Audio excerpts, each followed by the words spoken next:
So here it is, the Metro 1275 A+ engine. Quite the lump. We've done little bits to it already. So first we swapped out the old bushings on the engine steady for some nice new poly bushings.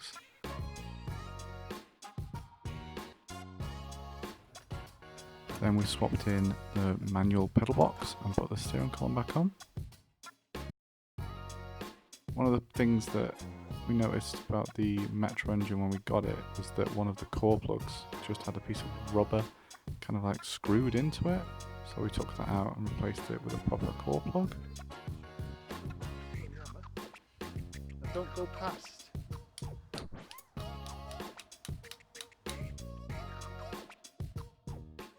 Now we need to get it prepped for dropping in.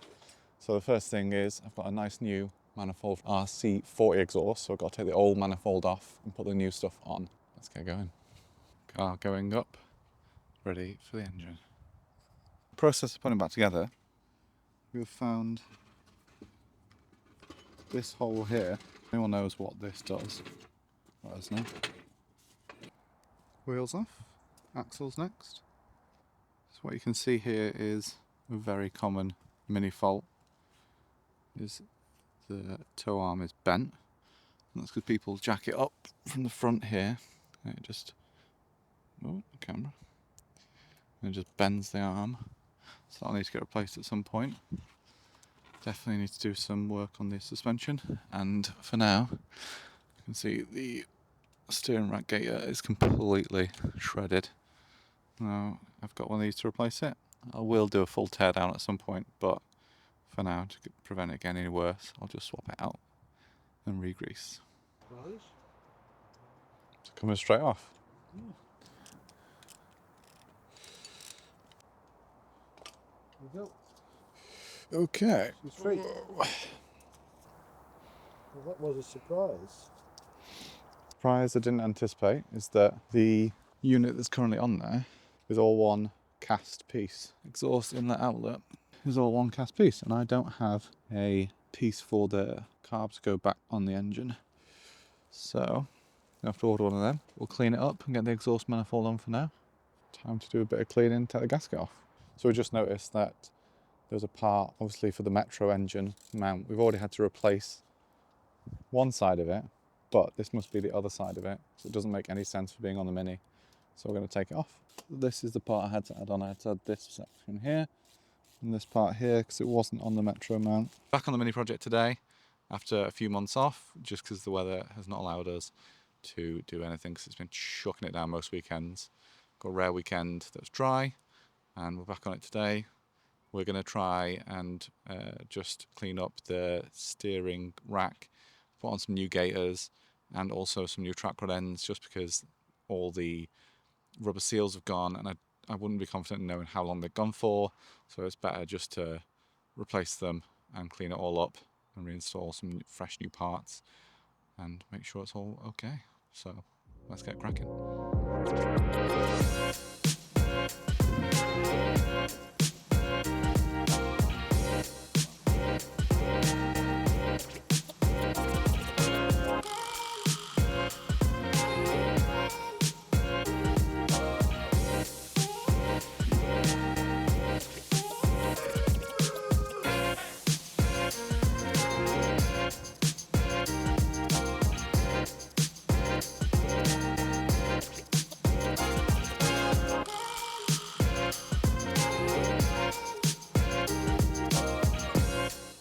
Hey guys, welcome back. Hopefully today we are going to mount the manual engine into the Mini.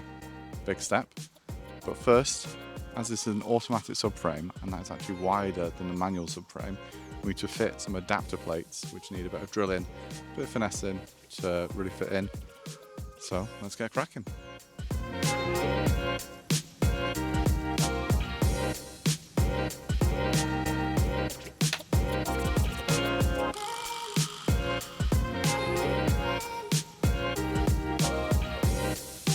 So we've put the spacers in, drilled the captive bolt for that one, and we've drilled the extra hole for that one, but we've not drilled captive hole yet. so we're going to test fit it. We've put the actual engine mount in. Now we're going to lower the engine in place just to make sure this all lines up before drilling the next hole.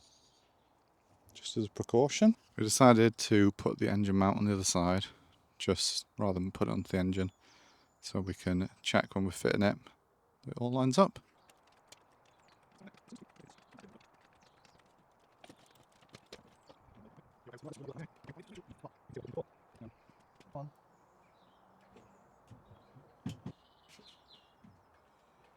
So, we put the engine in place as you saw, but it doesn't all quite line up and we're not confident in drilling the hole yet. So we want to actually mount it in place just to see, make sure the drive shafts line up with where they need to go. We tried doing that in situ, but it wouldn't work. So we had to pull it back out a little bit, and we're trying to swap the mount around now. So we're binding it to the plate that actually goes onto the engine first, putting this in situ, and then just allowing it to slot into this part here rather than having to wiggle this. We've had to adapt it on, or had to bolt it on already with the nuts and bolts in place just so we can slide it into that. So now we're actually going to do the same for the other side by attaching the engine mount to the engine itself and lowering that on.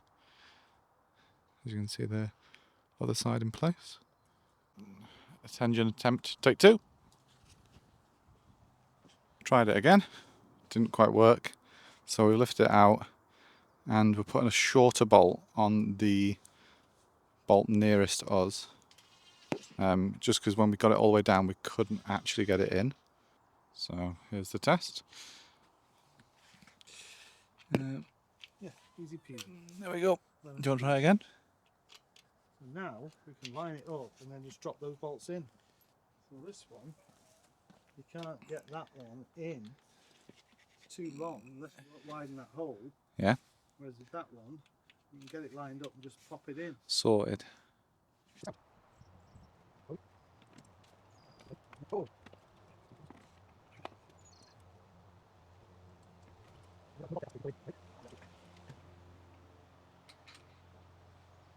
Right, after a lot of faffing, we've managed to get the hub on, engine in place where we want it.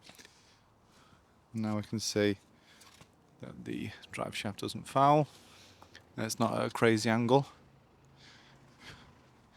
So we are happy that it's in a good position, so we can drill the next hole and get it secured in place.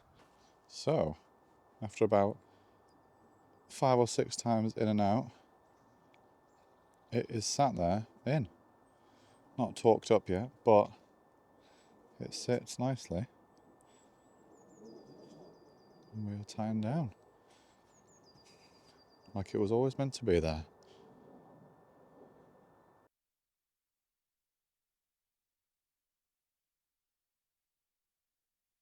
The theme for this episode seems to be me not realising the mic pack is out of battery. Here I'm just saying we've got the rod change gear selector, we've been cleaning it up, now we're going to fit some new parts to it, ready for installation. New reversing light in place. Rod change, gear lever all nice, re-greased, tidied up. New reversing light on.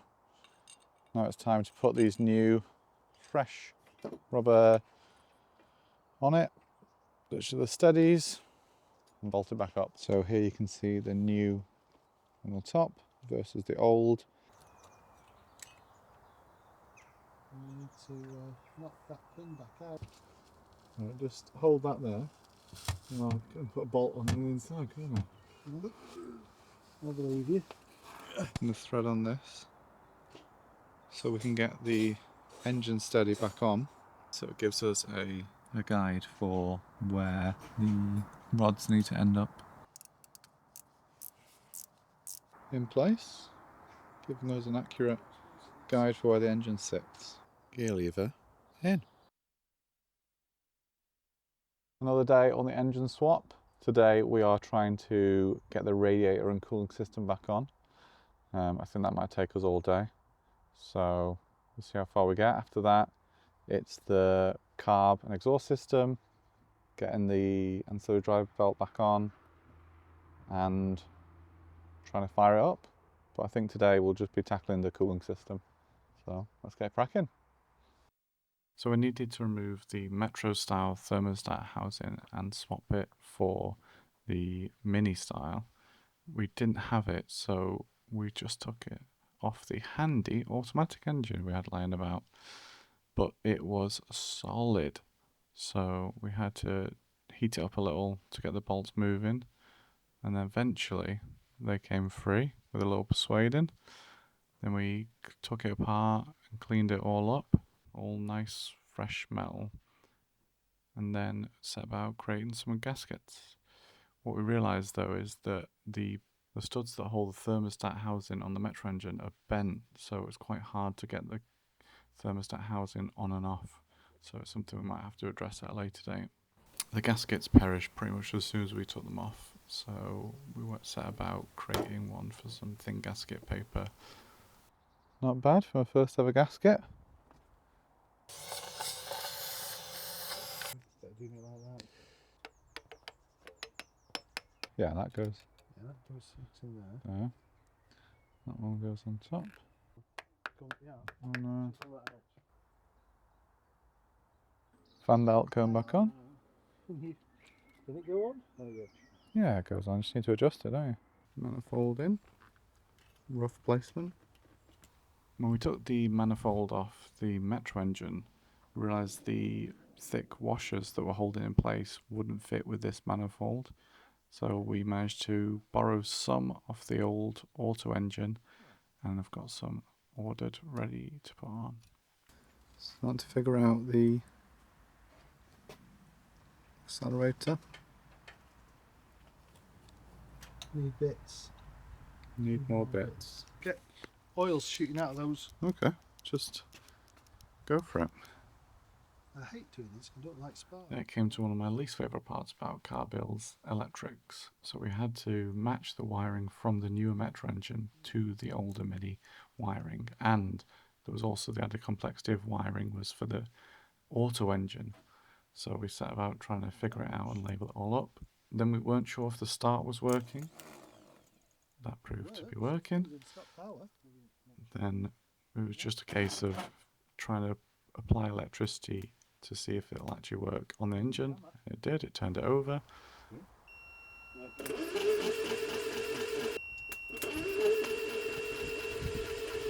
Yeah.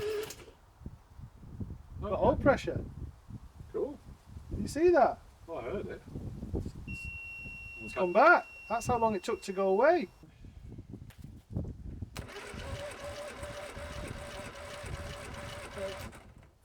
Once it stops moving, like 210. Wow. You ready? I'm waiting for spark. No spark. No spark. Okay. What have we got wrong? Yeah. Yeah. Hey! Oh bloody hell! How long's that taken us? Too long. We got a spark though. We got compression. We got spark. We got the starter motor. Electronics. Hey? Figured out all the electronics. Bloody hell! Look at that spaghetti junction. Now we just got to drive around like that. Like this. Yeah. Okay. Bloody hell, fire! We could get it going. Yeah. We can actually run it now. Yeah. Of its electronics session, Yeah. it should. The timing should sort itself out. What we eventually realised is that the engine was missing an earth, and our new solenoid needed to be earthed as well to complete the circuit. Welcome back, and this week on the Mini project we're going to try and continue to get the manual engine going. Last time we managed to get all the electrics working. This time we just need to plumb in the carburetor and get the radiator back on, and then we can try and fire it up. So let's get cracking. So first things first, the radiator. We had this off when we were sorting out the electrics. I did, as it's been a while, and we never really cleaned the tank anyway when we first had it, that we'll just rig up our little tank there and run that into the pump just to avoid us gunking up the carb straight away. Plumbed in, going through a filter and then into the pump on the back of the engine.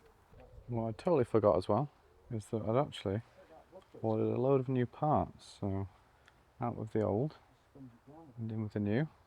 We also needed a thicker spacer for the fan to cool. Yeah, thicker spacer for the fan to clear. With the current spacer, it sits really flush there and hits this charcoal canister. Because this radiator's off the automatic engine. First fool of the day is that I didn't think about ordering longer bolts. So when you put them in, they only just come out. So we're going to have to find some bolts in Dad's storage to get on. What we found is putting the new fan on just gives us enough clearance and not catching. Obviously ordered the new bolts to get the proper clearance, but for now I'm going to proceed ahead. I'm just putting the new belt on to loosen off the alternator. It's nice seeing new parts going on this old engine.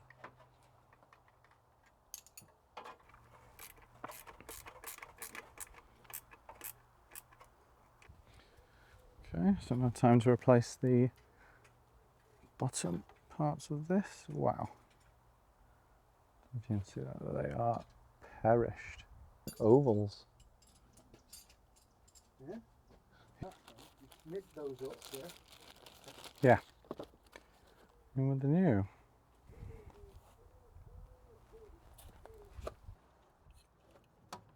That bottom bite.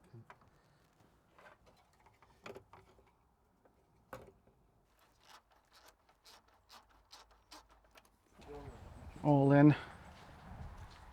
Secured with some nice shiny new circlips. Leaky, leaky. That's good. Good. I bought those new gaskets.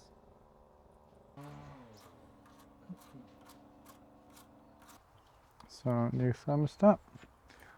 Just because it doesn't matter about which way it goes. Shouldn't do. And then That was good. there. Tappy tap. Tappy tap gently.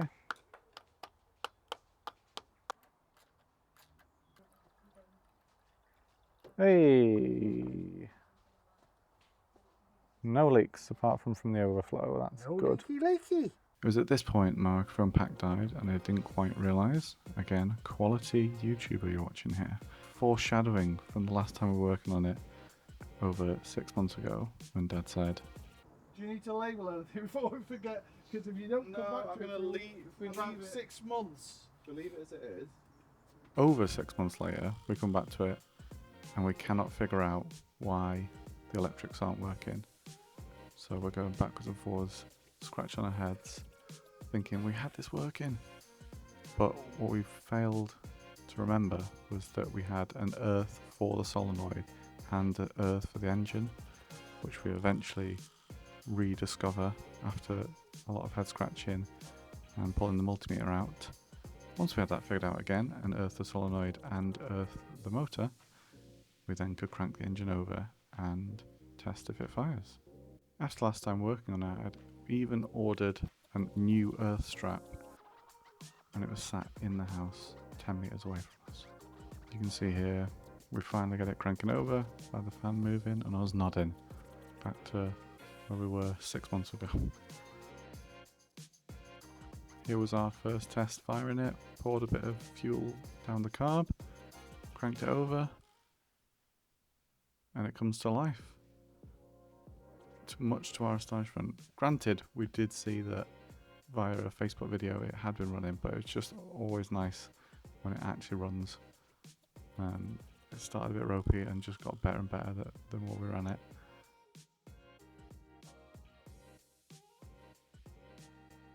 It sounded insane. Granted, it's just straight piped at the moment, we've not got the mufflers on, but amazing.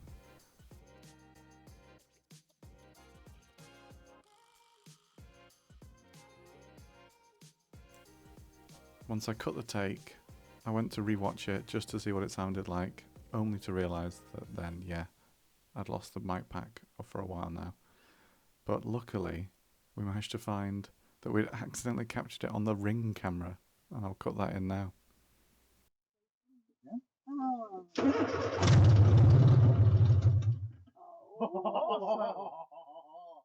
She lives. She lives. Oh, look at the smoke. Oh dear.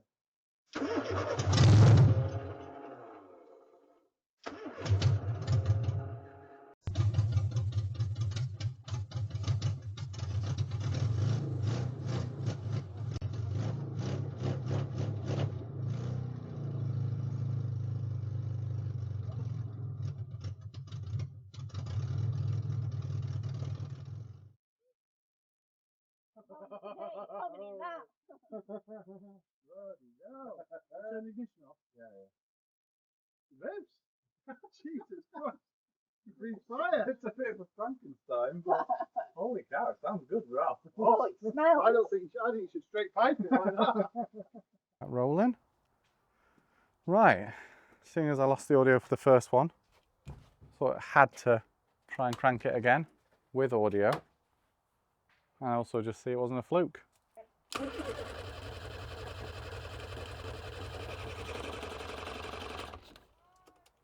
Classic now. Now we need just a bit of juice to get it. Just to pull it through. Yeah. Just because we've not got any of the choke or the accelerator connected up, we can't just like moderate it ourselves. That'd be a bit of a pain.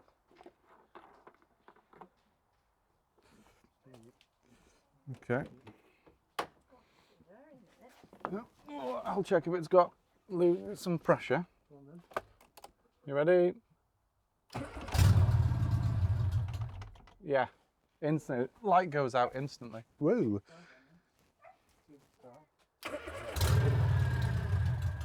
Which is this?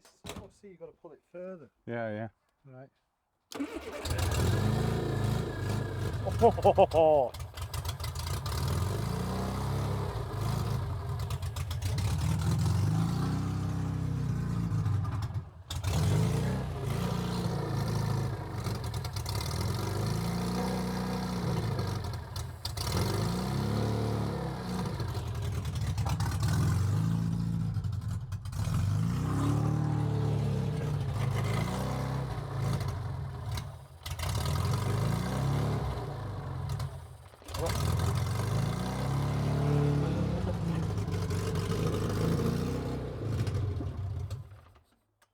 perfect. I'll just turn that off. She lives. It's so good. It sounds so good. Sounds so naughty. Oh my god. So the manual engine from the Metro's running. Managed to adapt most of the parts to get it going. We just need to get an earth strap and change up some of the wiring here. So we need to split the loom out a bit more so we can actually mount this solenoid on the engine bay, so that'll give that an earth. Then we need to give the engine an engine strap earth and then sort out that. We also need to tighten up all these like engine mounts and stuff like that. And then the next stage, I guess, will be trying to get it rolling under its own power. Putting the drive shaft back in and seeing if the clutch actually works, because we actually don't know that, because we could see the drive hubs spinning and it seems to be in neutral, so not really sure about that one. But yeah, very, very exciting, and it sounds so amazing. Obviously we'll have to put the rest of the exhaust on it, but Straight pipe it. yeah, there's loads of little bits we need to button up that we put on just to get to this point to see if this engine actually runs before we invested any more into it. But now we know it runs and sounds great, oil pressure light goes out, we can finally add up all these new parts on it, get the exhaust manifold bolted up properly, fully hook up the accelerator, and the choke, and get it sorted and get it running. Very, very exciting. Right, if you've enjoyed this, please like and subscribe and tune in for the next one, where we hopefully get it down and going under its own power. Bye. What do you think, Dad? Great. Can't wait to get it on its wheels.